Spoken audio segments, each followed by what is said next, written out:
विद्यार्थी मित्रो, दशांश अपूर्णांक डेसिमल फ्रॅक्शन्समधील पुढचा भाग आपण बघणार आहोत। या ठिकाणी दशांश अपूर्णांकांचा भागाकार आपल्याला बघायचा आहे। दशांश चिन्हांकित संख्यांचा भागाकार डिव्हिजन ऑफ डेसिमल फ्रॅक्शन्स हे आपण बघणार आहोत। आता इथे एक उदाहरण घेतलंय 4.8 डिवायडेड बाय 2 म्हणजे 4.8 भागिले 2।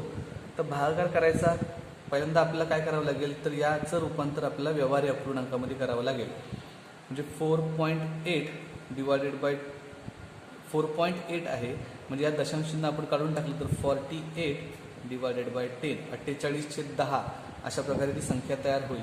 भागिले 2 आहे, याचा छेदस्थानी तर कोण नाही आहे, मग छेदस्थानी त्याच्या 1 असतो। सो 2/1 2/1 अशा प्रकारे ती संख्या तयार होईल। आता आपण याआधी बघितलं होतं की ज्यावेळेला अपूर्णांकांचा भागाकार करतो त्यावेळेला भागाकार न करता भागिले चिन्हाच्या ऐवजी गुणिले चिन्ह लिहायचं आणि दुसऱ्याची संख्येची गुणाकार व्यस्त संख्या घेऊन आपण त्याचा गुणाकार करत असतो।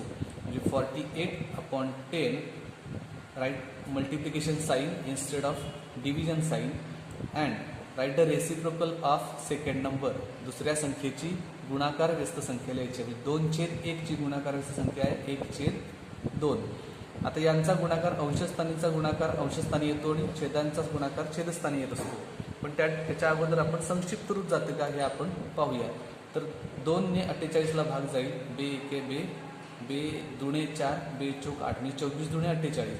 आता या ठिकाणी छेदस्थानी 1 उरला, इकडं पण अंशस्थानी 1 आहे म्हणजे यांचा गुणाकार तेवढाच येणार आहे। म्हणजे राहते शिल्लक 24 गुणिले 1 म्हणजे 24 आणि 10 गुणिले 1 म्हणजे 10 24/10।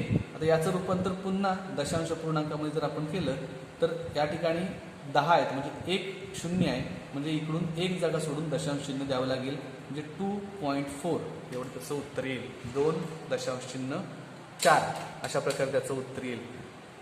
म्हणजे आपण काय केलं तर दशांश चिन्हांकित संख्येचं व्यवहारिक संख्यामध्ये रूपांतर केलं आणि नंतर उत्तर काढल्यानंतर व्यवहारी अपूर्णांकाचं पुन्हा दशांश अपूर्णांकामध्ये रूपांतर केलेलं आहे। अजून एक उदाहरण आपण घेऊया 17.5 डिवायडेड बाय 5। आता हे दशांश चिन्ह निघून जाईल, म्हणजे संख्या राहते 175। दशांश चिन्हाच्या पुढे 1 अंक आहे म्हणजे 1च्या पुढे 1 0 येईल। सो 175 डिवायडेड बाय 10 अशा प्रकारे संख्या तयार होते। डिवायडेड बाय 5 छेदस्थानी कोण नाही आहे म्हणून आपण इथं 1 मांडून घेऊ। 5/1 अगेन 175/10 इंटू भागिलेच्या ऐवजी गुणिले चिन्ह आणि दुसऱ्या संख्येचा रेसिप्रोकल गुणाकार व्यस्त संख्या आपण इथं मांडूया। 5/1 चा रेसिप्रोकल आहे 1/5।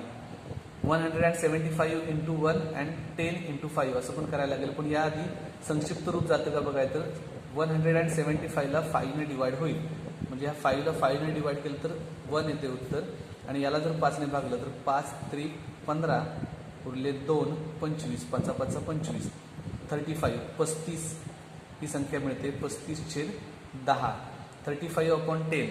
आता याचं रूप पुन्हा दशांश अपूर्णांकामध्ये म्हणजे डेसिमल फ्रॅक्शनमध्ये रूपांतर केलं तर इकडे 1 0 आहे म्हणजे दशांश नंतर 1 अंक आला पाहिजे, म्हणून 1 अंक आपण डावीकडून सोडला उजवीकडून सोडला तर 3.5 3.5 अशा प्रकारे त्याचं उत्तर येईल। दशांश अपूर्णांकाचा भागाकार आपण या ठिकाणी पाहिलेला आहे। उदाहरण संग्रहामध्ये अशीच काही उदाहरणं आहेत, ती देखील आपण सोडवण्याचा प्रयत्न करावा।